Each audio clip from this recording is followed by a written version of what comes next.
primer lugar, ¿cuántos tipos de órganos linfoides hay? ¿Cuáles son? ¿Cuáles son los tres? No, primero, perdón, se dividen en dos, primario y secundario. Después se hace una gracia. ¿Cuáles son los primarios? ¿Qué función tienen los primarios? Claro, es donde se forman, donde nacen y donde maduran, ¿no? Se capacitan los linfocitos. Esos son los primarios. Y en los secundarios, una vez que ya maduraron, migran a los órganos linfoides secundarios. ¿Para qué? Para que se pueda producir la respuesta, ¿no? Donde ya entran en contacto con los antígenos. Esos son los órganos linfoides secundarios. Ahora, los ejemplos, ¿no? ¿A quiénes tenemos como órganos linfoides primarios? Bien había mencionado su compañero, ¿no? La médula ósea y el timo. Y los secundarios, el vaso y el ganglio linfático. ¿Ya? Pero también el mal también es considerado como órgano secundario. Órgano como tal, no. ¿Por qué? Porque el órgano es encapsulado, es un órgano que conforma. Ahora, que podría llegar a considerarlo en tal vez clasificaciones anteriores, hay literatura que lo llega a clasificar como un órgano, pero en realidad el mal es un conjunto de tejido linfoide ya dentro de otros órganos, no conformando un órgano linfoide propiamente. ¿Sí? Entonces, vamos a ver primero al timo. Dentro de los primarios, porque la médula ósea ya la he visto cuando veíamos hematopoiesis, ¿sí? Entonces, el timo va a ser pues un organito que tiene, ¿no? Primero rodeado por un tejido conectivo. Recordemos que es un órgano encapsulado, no es un tejido conectivo que conforma esta cápsula. ¿Qué tipo de tejido conectivo? Un tejido conectivo denso. Entonces, tiene su cápsula. Su cápsula que es de tejido conectivo denso y regular. ¿Bien? Ahora, este tejido conectivo puede ingresar al interior del órgano y va a conformar unos tabiques, ¿no? Unos tabiques o trabéculas que van a dividir al timo en compartimentos que son lóbulos o lobulillos, ¿no? Pseudolobulillos en realidad, porque pues no los divide por completo, porque la región interna siempre va a estar pues unida, ¿ya? Entonces, cada uno de estos se le considera como lobulillos tímicos, ¿bien? ¿Qué más voy a observar en esta estructura? ¿Cuántas regiones tiene el timo? Tiene dos, la corteza y la médula, ¿ya? La corteza y la médula. ¿Cuál es la corteza del timo?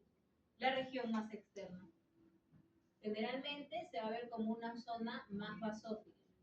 Recuerden que aquí los linfocitos que están pues predominando son los linfocitos T, ¿sí? Entonces, una zona con linfocitos que se ve más basófila, esa es la corteza del timo. ¿Bien? Y luego voy a encontrar una región que es pues más pálida, que se ve más pálida, que viene a ser la médula, ¿sí? La médula del timo. Ahora, la médula de cada lobulillo se conecta con las otras médulas y forma pues toda la región medular del timo. Es una región que se ve en los linfocitos, sí, pero se ve pues más pálida, ¿sí? Se ve más pálida. Entonces tiene corteza y tiene a la médula, ¿sí? A la médula. Si yo hago solamente pues un mayor aumento en un lobulillo, ¿sí? Esto es un lobulillo tímico, ¿qué voy a encontrar? Vamos para abajo. Voy a ver que cada lobulillo tiene su propia región de corteza y médula. Entonces, ¿qué vería? Por este lado, parte del tejido conectivo, que en este caso sería del conectivo de la trabécula, ¿no? Bueno, si lo volteamos en todo caso, el conectivo de la cápsula, pero hay tejido conectivo, ¿sí? Entonces, este es el mismo tejido conectivo denso y regular, ¿ya? Ahora, el timo, decíamos que está conformado por linfocitos. En general, cuando nosotros veíamos tejido conectivo, hablábamos, por ejemplo, del tejido conectivo reticular, que está conformado de las fibras reticulares. decíamos que las fibras reticulares principalmente las podía encontrar, o este tipo de tejido reticular, en órganos linfoides, porque eran los que sostenían a los linfocitos. Eso es algo general. Pero siempre hay excepciones. La excepción, por ejemplo, es el timo. En el timo no hay fibras reticulares ni células reticulares que producen o que sintetizan a las fibras reticulares. Entonces, ¿sobre qué estructura se sostienen los linfocitos? Sobre unas células que se llaman las células epitelio reticulares. Y estas células epitelio reticulares tienen pues sus proyecciones citoplasmáticas que se unen entre ellas para conformar el estroma del órgano. Entonces, algo característico del timo es que no tiene ni fibras ni células reticulares, ¿sí? Las células se sostienen, el estroma está conformado por células epitelio reticulares, ¿sí? Células epitelio reticulares. ¿Y cuántos tipos de células epitelio reticulares hay? Del tipo 1 hasta el tipo 6. Hay 6 tipos. Y eso es lo que vamos a identificar en la lámina, ¿no? Y en la zona. Entonces, primero, después del tejido conectivo, voy a ver región de corteza, donde los linfocitos se van a ver bien basófilos, ¿no? Van a estar bien juntitos, es una región bastante basófila. Esa es mi región de corteza. ¿Ya? Esa es la corteza. Okay, entonces, de aquí hasta aquí tengo a la corteza. Por eso lo pongo después. Esto es corteza. ¿Okay? Después voy a ver ya una región donde se notan un poco más dispersos los linfocitos, que viene a ser la médula. ¿Sí? La médula. ¿Qué es lo que va a ocurrir? ¿Qué linfocitos son estos? Son linfocitos T. ¿Ya? En la corteza, los linfocitos T también tienen el nombre de timocitos. Solo en la corteza. En la médula siguen siendo linfocitos T. ¿Ya? Ahora, ¿qué ocurre? En la corteza se va a dar un proceso, que es el proceso de capacitación de los linfocitos T, la selección, ¿no? La selección positiva, negativa de los linfocitos T. Para ello necesita pues estructuras que le ayuden a llevar a cabo este proceso de capacitación, ¿ya? Y los linfocitos T que ya han sido capacitados, que han pasado esa capacitación, esa selección, son los que pasan a la médula, ¿sí? O sea, primero se seleccionan y capacitan en la corteza y los óptimos, los ya capacitados y seleccionados, pasan a la médula, ¿ya? Ok. Entonces, decíamos, estos linfocitos no están sobre la nada, están sobre un estroma conformado por células epitelio reticulares, del tipo 1 hasta el tipo 6. Entonces, vamos a diferenciar en qué regiones se encuentran las células epitelio reticulares. Generalmente se van a ver como células que tienen un núcleo mucho más grande o más grande que el de un linfocito, es un núcleo pálido, y puedo ver el nucleolo bastante visible generalmente, ¿ya? Entonces, las de tipo 1 se van a encontrar entre la región de la corteza y el tejido conectivo, pegadas casi al tejido conectivo, y tienen sus prolongaciones citoplasmáticas. Entonces, las que se encuentran en la región, en la corteza, cerca al tejido conectivo, esas son las de tipo 1. Aquellas que se encuentran dispersas en toda la corteza, esas son las de tipo 2. Las de tipo 2 están dispersas en toda la corteza. Y son justamente las de tipo 2 las que van a intervenir o van a ayudar, como función tienen, a ayudar en el proceso de capacitación de los linfocitos T en la corteza. ¿Ya? Luego, ¿qué tipo sigue? El tipo 3. ¿Dónde están las de tipo 3? Están en la corteza, pero en el límite de la corteza y la médula. ¿Sí? Las de tipo 3 están en el límite de la corteza y la médula, pero siguen estando en la corteza. ¿Ya? Luego vienen las de tipo 4.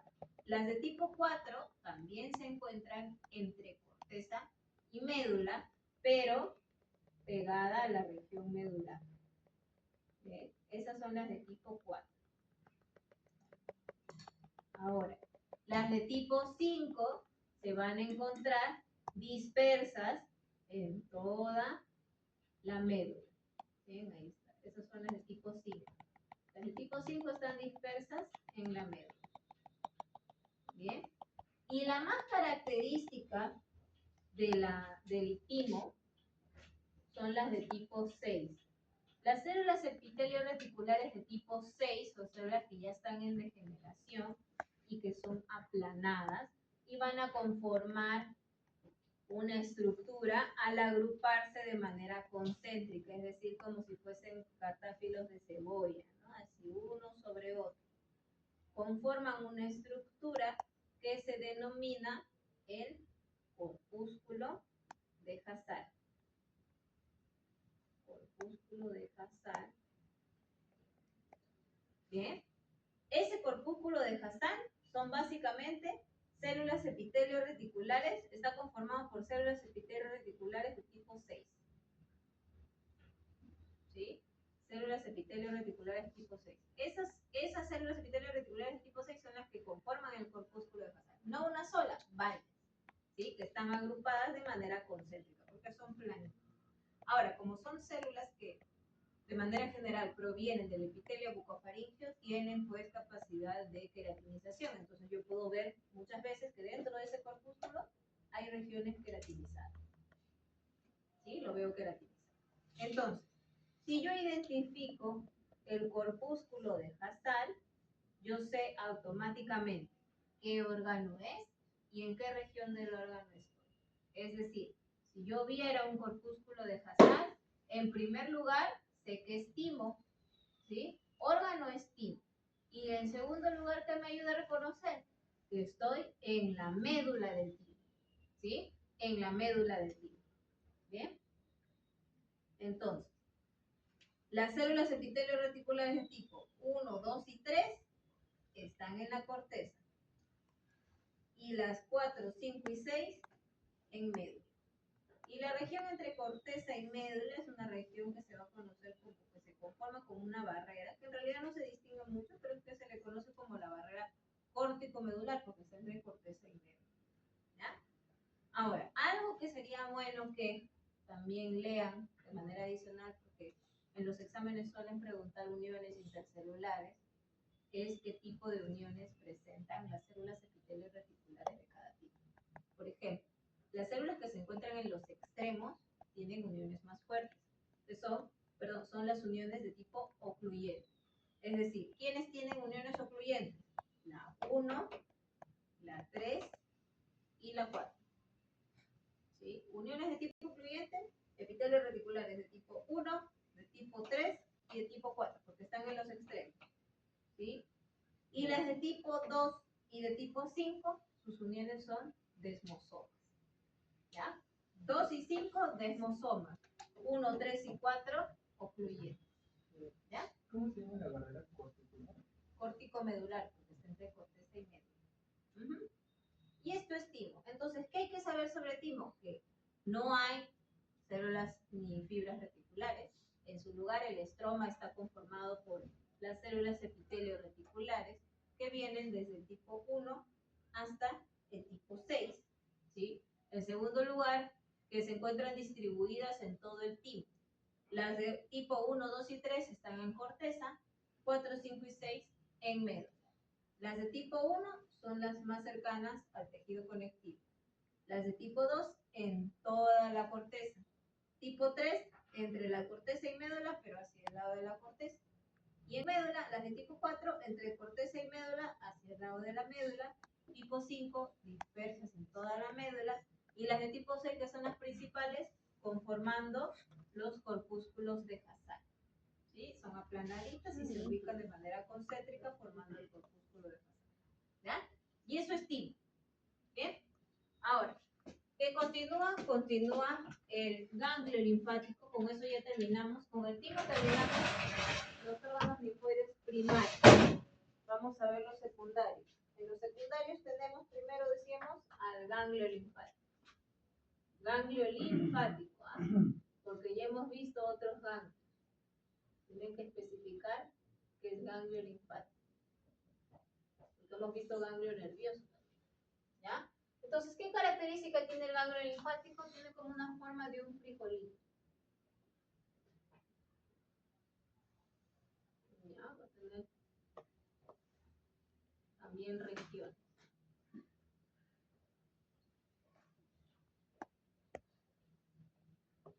El ganglio linfático sigue siendo un órgano encapsulado, en este caso es secundario, entonces presenta también una cápsula de tejido conectivo denso y regular.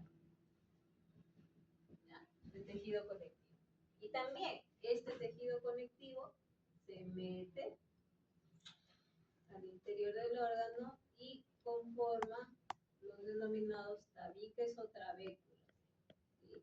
Tabiques o trabéculas de tejido conectivo. ¿Ya? ¿Qué más? Presenta, al igual que el timo, dos regiones, la corteza y la médula. ¿Ya? Presenta una región de corteza y una región de médula, que vamos a ver en un momento. Pero antes hay que mencionar cuál es la función del ganglio linfático. Su función principal es filtrar la linfa. ¿Sí? Entonces, ¿de dónde viene la linfa? La linfa viene de los vasos aferentes, que viene, ¿sí? Ingresa, ¿sí? La linfa se mete y tiene que pasar por todo el órgano para que se filtre y luego sale del ganglio ya filtrada. ¿Ok? Entonces, para que la linfa pueda ingresar al órgano y seguir todo un recorrido, necesita pues unos espacios o unos lugares por donde pase, es como una tubería. Esos espacios por donde pasa la linfa se le conocen como senos, ¿sí? Que son pues sinusoides, ¿sí? Entonces, hay senos que se encuentran debajo de la cápsula, que son espacios, ¿sí? Son unos espacios. Esos senos que se encuentran debajo de la cápsula se les denomina senos subcapsulares, porque están debajo de la cápsula, ¿sí? Luego, hay senos que también encuentro al lado de la trabécula. Los senos que están al lado de la trabécula del tejido conectivo se van a llamar senos trabeculares, porque están al lado de la trabécula. ¿Bien? Después de estos senos trabeculares se sigue extendiendo y va a llegar a la región de la médula. Y en la médula va a pasar también por unos senos que se denominan los senos medulares. ¿Sí? Los senos medulares. Pero esos senos medulares en la médula van a estar entre unos cordones de células. Van a ser células que están pues sostenidas. Aquí sí, en los órganos secundarios sí hay fibras reticulares, sí hay células reticulares que sintetizan a las fibras. ¿Ya? Entonces vamos a ver cordones de células sostenidas por fibras reticulares, y entre los cordones de células vamos a ver a los senos medulares, que son los espacios. ¿Bien? Esos cordones de células se les denomina, como estamos en médula, cordones medulares. ¿Qué conforma la médula entonces del ganglio linfático? Los cordones medulares y los senos medulares. Esa es la médula. La médula es donde yo encuentre cordones medulares y los espacios, los senos medulares. Entonces, la linfa sigue hacia los senos medulares y luego sale, ¿sí? Sale por esos vasos grandes, ¿ok? Entonces, he visto médula. Otra característica es ver a la corteza. ¿Cómo vamos a diferenciar a la corteza del ganglio linfático con la corteza del timo? Por la presencia de unas estructuras que yo ya he visto antes. ¿Cómo se llaman estas estructuras? Es puro tejido linfoide. Los nódulos linfoides. Una región de la corteza tiene nódulos linfoides. Es la corteza más superficial. ¿Cómo se le llama? La corteza superficial. La corteza superficial es la parte de la corteza que presenta nódulos. Entonces, esa es la corteza superficial. La corteza superficial presenta nódulos linfoides. Ya de los tipos que ustedes ya conocen, ¿no? Primario y secundario. Esa es la corteza superficial. Pero debajo de la corteza superficial hay una corteza más profunda que se le denomina paracorteza. Vamos a ponerlo con otro color.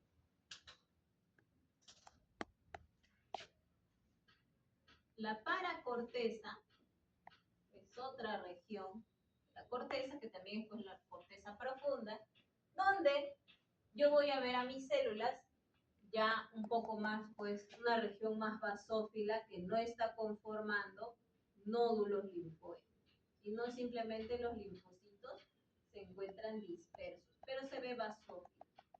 ¿Bien? Aquí también obviamente también hay linfocitos.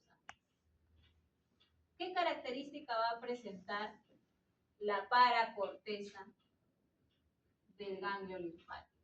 Primero, la paracorteza del ganglio linfático, así como todo el ganglio, tiene linfocitos, pero la paracorteza en específico es la zona donde predominan los linfocitos T en el ganglio linfático, es decir, en la zona dependiente del timo, porque predominan los linfocitos T.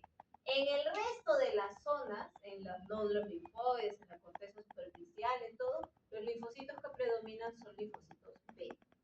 ¿Ya? Son linfocitos B. Por ejemplo, aquí los nódulos linfoides, estos son principalmente linfocitos B. ¿Ya? Entonces, la zona de paracorteza tiene linfocitos T predominantemente, entonces es la zona dependiente del timo, ¿sí? Donde se acumulan los linfocitos T. ¿Qué más? En la corteza profunda o paracorteza, voy a encontrar unos vasitos sanguíneos también, ¿sí? Que son unas vénulas. Pero estas vénulas van a tener una característica muy particular. Normalmente cuando yo he visto ya vasos sanguíneos, sé que las vénulas pues tienen células endoteliales, ¿sí? Y las células endoteliales son células planas, ¿no? Pero estas vénulas tienen algo especial. No son vénulas que tengan el endotelio plano, sino voy a ver que su endotelio es un endotelio con células más altitas, casi cúbicas.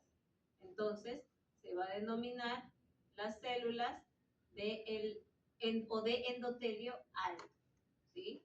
Por eso, esas vénulas se van a llamar vénulas de endotelio alto. ¿Por qué? Porque las células endoteliales de esa vénula son más altas, no son planas, ¿sí? Eso es característico de paracorteza. Y tanto corteza superficial como paracorteza conforman la zona de la corteza del ganglio linfático. ¿Bien? Entonces, característica para reconocer corteza superficial, la presencia de nódulos linfoides. La característica de paracorteza, una zona más basófila donde predominan los linfocitos T y donde encuentro a las vénulas de endotelio alto. Eso es característico de paracorteza. ¿Bien?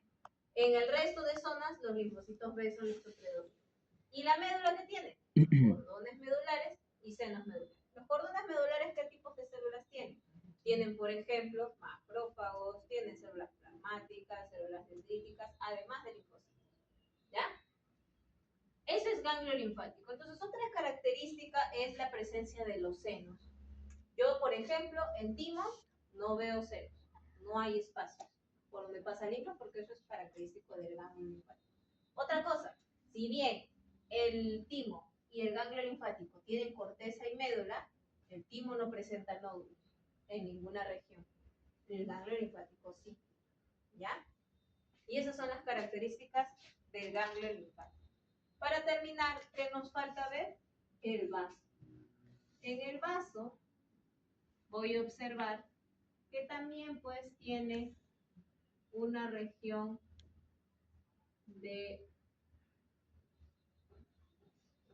cápsula, ¿sí? También tiene una cápsula. Pero, a diferencia de las otras cápsulas, la cápsula del vaso se va a ver un poco más acidófila porque va a presentar células del músculo, ¿sí? Músculo liso. Bien, entonces, ¿qué es lo que voy a observar en la cápsula del vaso? Voy a observar el tejido conectivo más unas células que son los miofibroblastos. Es músculo liso, los miofibroblastos. Bien, es una capa fibromuscular. ¿Ya?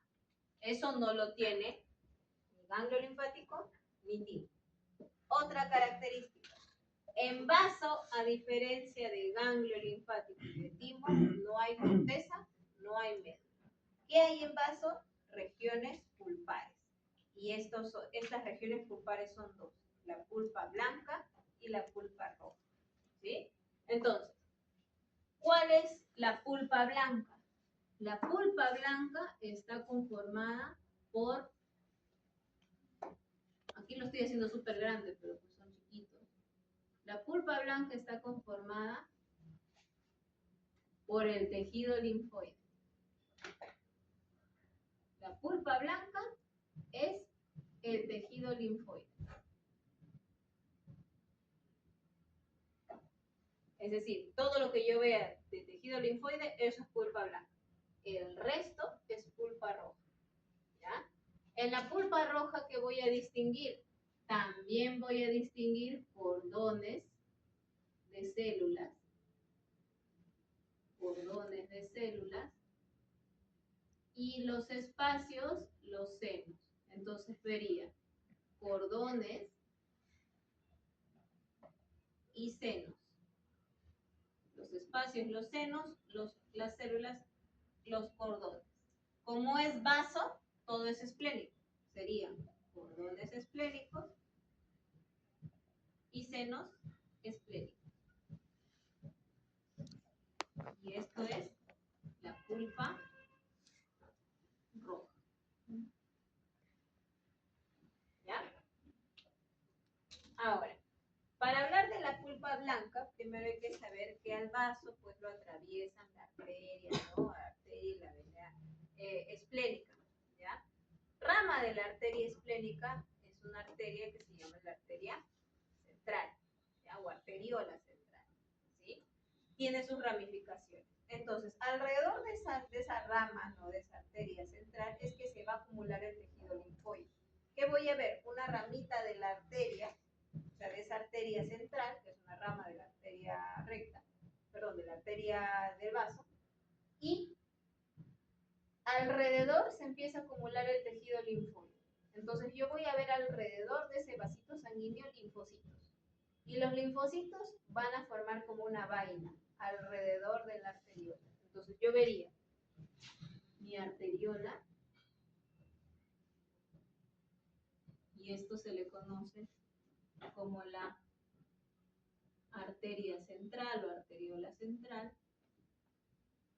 Alrededor de esa arteriola central se acumula o se van agrupando un grupo de linfocitos, formando una vaina.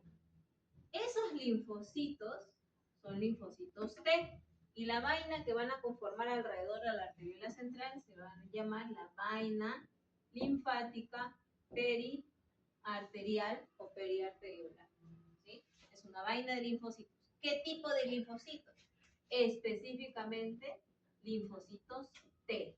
Entonces, la vaina linfática periarteriolar o periarterial tiene predominantemente linfocitos T. Entonces podríamos decir que es la zona dependiente del timo en el vaso. Así como era la paracorteza en el ganglio linfático, aquí es la vaina linfática periarterial en el vaso, ¿sí? La que tiene predominancia de linfocitos T. El resto de linfocitos predominantemente son linfocitos B en el tejido linfoide de la pulpa. Entonces, muchas veces veo que justamente alrededor de esa vaina es que pues si hay pues algún contacto con un antígeno se pueden formar nódulos, y vería un nódulo común y corriente que ya he observado anteriormente. Entonces vería por esta región su centro germinativo más pálido, ¿no? El centro germinativo. Y alrededor del centro germinativo, ¿qué distingo? El manto.